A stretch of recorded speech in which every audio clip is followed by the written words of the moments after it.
Já jsem říkal, že to tam dáš. Tak.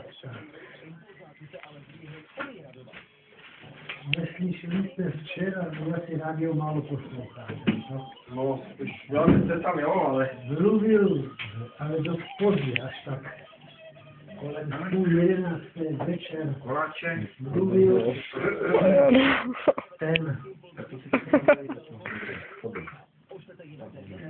setí od těch mašínů, víš?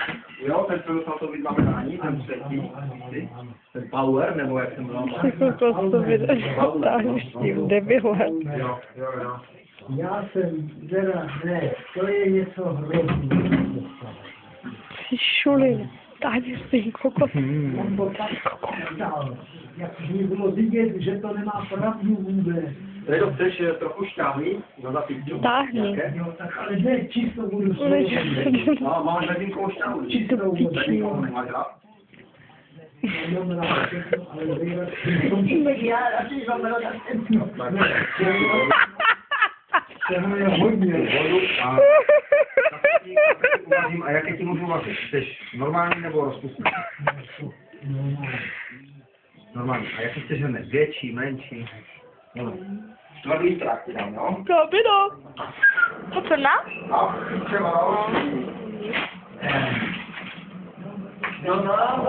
podívej tam. Tak to tam. To je rád do tady. Tady jdeš akorát, už vařím kafe, pojď.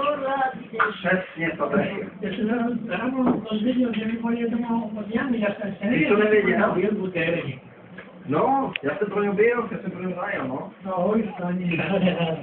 Já jsem tě posledně se tam hledal, no, a ty jsi řekl, že za těch čaty.